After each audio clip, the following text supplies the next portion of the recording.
I'm really excited about having the opportunity to have this next discussion, talking about education, workforce, skills training, and how the business community can be a part of that. And with us this morning, we have a wonderful panel, Dr. Al Rankins, who is the Commissioner of the Institutions of Higher Learning here in the state of Mississippi, Dr. Mary Graham, the President of Gulf Coast Community College, and then Ryan Miller, our Executive Director of the Accelerate Mississippi, which is our Office of Workforce Development that the Governor and I were just discussing. We really appreciate all of you joining us here this morning at Capitol Day, and feel like that this is really a great opportunity for us to think about how we can work together, if you will.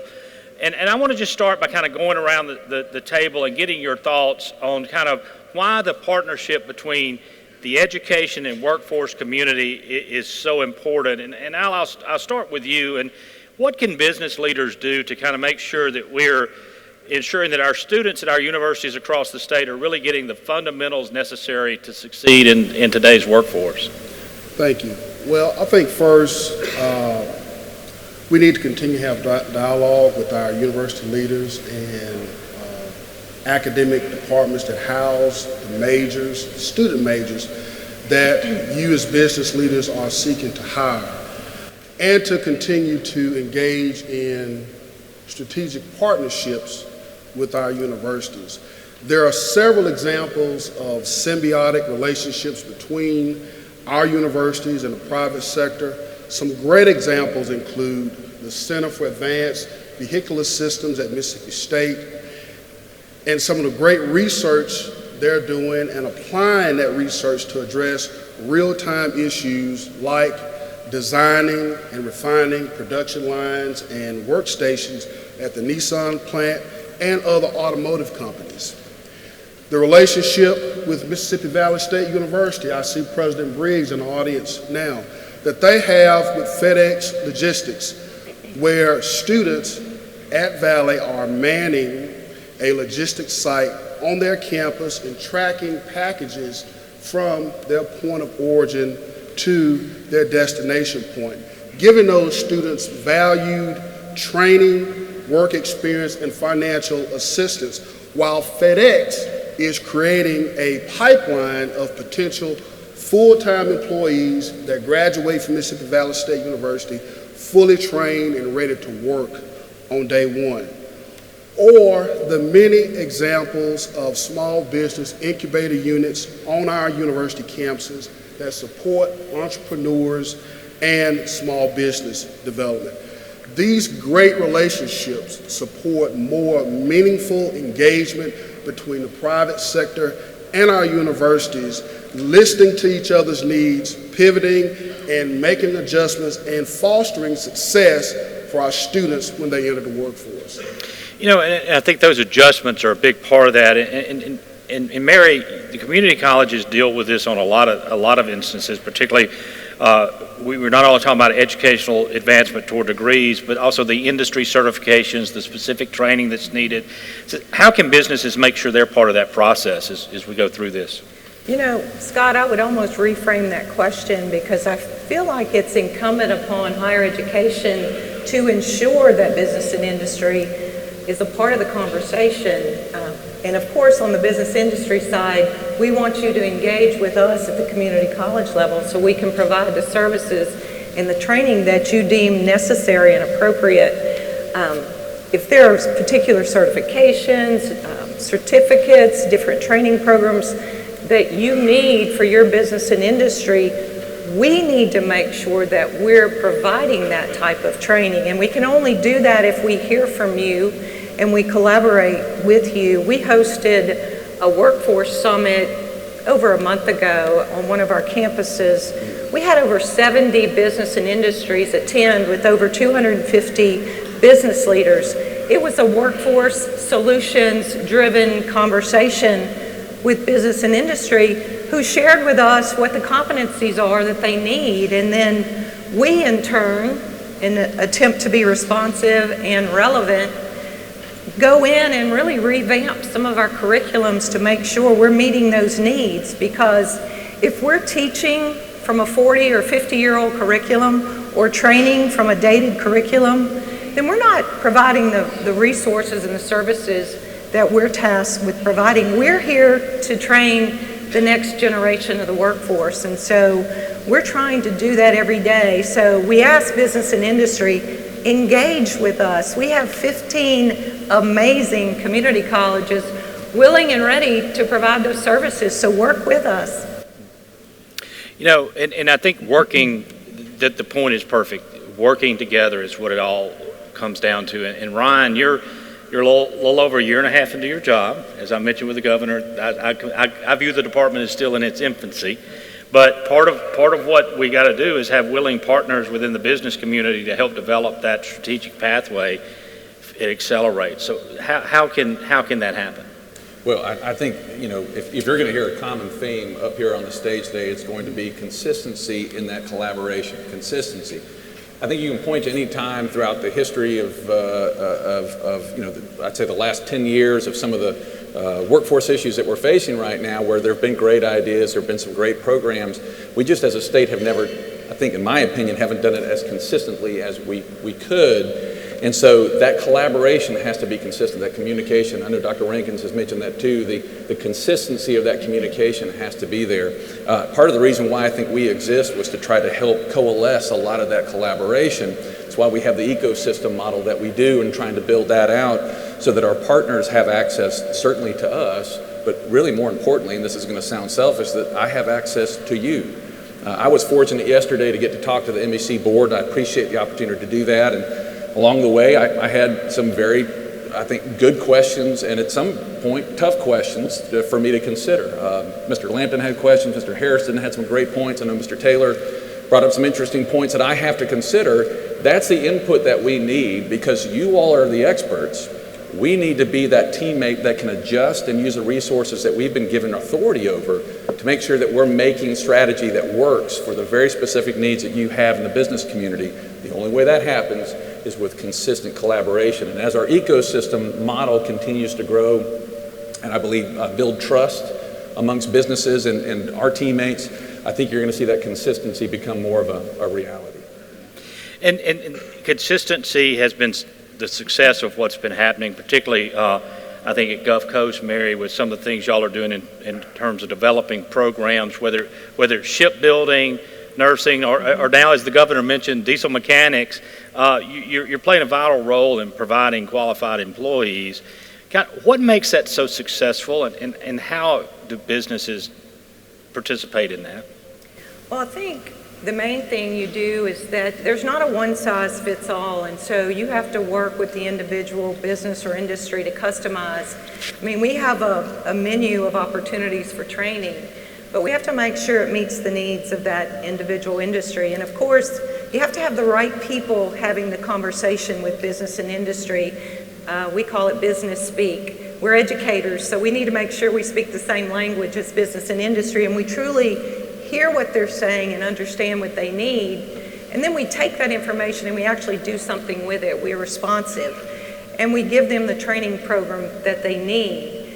And we at Gulf Coast, and I know the other community colleges do this as well, we evaluate, we do a pulse check, if you will, on all of our career and technical programs and our workforce programs to make sure, again, that they're still relevant, that we're getting the outcomes that we anticipated when we started the programs, to make sure that we're doing the job we need to do for business and industry. And then last, certainly but not least, is to make sure that we continue to walk with business and industry, because after, say, 6 months or a year, we want to make sure that we're still there as a partner, still making sure those outcomes are good. We revamp as we need to. Again, I use the term relevant. We had our spring meeting yesterday. All of our faculty were back, and our whole topic was being responsive and relevant. You think about Kodak. What happened to Kodak? Well, your cell phone sitting in front of you. Think about taxis, Uber. Think about Blockbuster. So, Netflix. So if you think about, we don't want to be in a situation ever at the community college level or at any level in Mississippi where we become irrelevant to people. So we need to make sure we stay current, we continue to reevaluate, we follow up, we work with business and industry. If they had a good or bad experience, we need to know it. Don't just walk away from us. Let us fix the problem. We're workforce solutions mindset. So we want to be that training arm for business and industry. We're tasked with doing that. And when I say training, I don't, it could be welding, it could be nursing, but it's also education. Your first 2 years on the academic track and move on into the university. So we have a lot of opportunities right at your back door in the community college system. And you mentioned that the actual system of the 15 community colleges across the state. So these are similar partnerships that businesses are open to building with those as well, correct? Absolutely. Some of the strongest workforce training throughout, and the way the Mississippi system is set up, there are 15 community colleges. We try to mirror the needs of business and industry in our districts or in our area. That doesn't mean that we don't help each other if there's a need, but if we're heavy energy, shipbuilding, healthcare, then we're focused on that in our district. And then other districts have other needs in manufacturing and, you fill in the blank. So we're all tasked with making sure that we respond to our local needs and then work with our sister institutions to provide statewide training. And that's so important. And you talked about the moving on to the next level of education. And Al, I kind of want to talk about that because, part of what the community college system is designed to do is move them into the next level, the next step of their education. And we've seen that on the academic side, but we're also starting to see that a little more from a career technical standpoint, particularly with the Allied Science Bachelor program that's been created that allows students that are working professionals or to transfer hours that may have been in an applied science degree that was more of a career technical. How has that been received in terms of helping people get that next level, and what's happening in from that perspective at our universities across the state? Well, I'll tell you, Scott, this has been a big deal for our state. For many years, students in the academic track at our community colleges here in the state could transfer those hours to our 8 universities. We've had a long-standing great partnership with our community colleges, and we're really a leader here in the state when it comes to the seamless articulation of courses from our public community colleges to our public universities. However, about half of the students in our community college system are in our career technical track. That's a lot of students, and previously they could not transfer those career technical hours into our academic programs at our universities. We heard from students, we heard from our partners within the community college system, and we heard from you. And our board decided to address this issue. So in 2019, our board decided to approve an applied baccalaureate degree to be offered at all 8 of our universities. Creating a pathway was important to meet the need of working professionals who may have had the Associate of Applied Science degree from a Mississippi community college, but for career advancement reasons, for additional training needs, or just if it was a personal goal, they needed that BS level degree, and our board addressed that issue in partnering with our community college system. And I think so far it's been a great program for our state and has filled a hole where we had a tremendous need. Are there opportunities for businesses to take part in helping make these programs successful, making sure the type of training and education and classes are taught? How can they get involved? How can they be part of that process? I think our business leaders can continue to engage and let us know where the gaps are, where we need to make adjustments to strengthen our workforce, to make sure that we have a workforce that's ready for the jobs of today and for the jobs of the future. Ryan, real quick, I want to talk a little bit about what Accelerate is doing in terms of developing kind of our ecosystems across the state that are focused on certain parts of the state and what those needs are. First, how's that process going? And then secondly, how do businesses connect with these ecosystems to kind of create that collaboration necessary for us to have a successful program? So first of all, the question of how it's going, excuse me, how it's going, it's still going. It's ongoing. I think the development of the ecosystem is going to be a perpetual thing because I think, as Dr. Graham has said, and Dr. Rankins, this is an ongoing learning process. As industry changes, we too have to be nimble and versatile to change with it. You know, the ecosystems, for those of you that aren't aware, that they're designed truly to be able to address the ubiquitous problems that face the state. There's common denominators that all industry seems to face around the state, but allow us also to pay attention to those specific needs of each micro region of the state of Mississippi. We have 8 ecosystems as we see it, and now thankfully have 10 ecosystem coordinators, teammates of mine, that now live in those communities and can be that first point of contact to industry, to educational partners. And I'm going to tell you that Dr. Graham is one of the best at what they do, what she does on the Mississippi Gulf Coast, at having her ear to the rail of what the industry needs are. And it's been a blessing for us to learn from their abilities and certainly what they've done over the years on the Gulf Coast. But it's an ongoing process of developing trust and developing those lines of communication. The governor said, you know, talking about hitting home runs or base hits, I mentioned to somebody out here, some days I feel like I'm hit by the pitch, but I still get on base. We are going very slowly, and we're trying to do this one step at a time, developing trust with the businesses in those communities, with our new coordinators, developing those lines of communication to our academic partners. One example, a success story that I would point to, just within the last 48 hours, you've seen Pearl River Community College. Rebecca Brown and the workforce office down in Hattiesburg, Mississippi, in their Hattiesburg campus, a workforce enhancement training fund that we, along with the community college board, were able to award to Pearl River Community College, allowed incumbent workers in that area, nearly 300, to have new skills developed through increased manufacturing courses through the community college. Those are people working at companies like Kohler and others in that area. That would not have happened if we did not have a good relationship with the likes of Rebecca Brown at Pearl River. It would not have happened if we didn't have Todd Jackson and Chad Newell from ADP at the table. It would not have happened were we not to have Southern Miss at the table saying, in our ecosystem, in this region, here are the specific needs that we see, or specific challenges that we're facing. Here are the needs that we have, and here are some of our ideas of how we could solve that. Now accelerate, you as the state entity, can you help us, resource us, to give us what we need to meet those challenges? So the ecosystems continue to develop. They will always be developing because that will always need to be nimble and change with the growing needs of industry. But I think it's going well. We have a lot more work to do, though. And hopefully we'll get more base hits than getting hit by pitches. But we'll see. Well, it's amazing the work that's taken place in a very short period of time. And again, I think that, you know, I look across the room. I know a lot of people have been involved in that process. And we really feel like we're headed in the right direction and want to be there. I've got one final question I want to ask each of you, and it's going to say, it's real simple. If there was, you look across the room, I mean, I'm excited to see everybody back together again. I'm also excited to see kind of a standing room only crowd here at our morning session.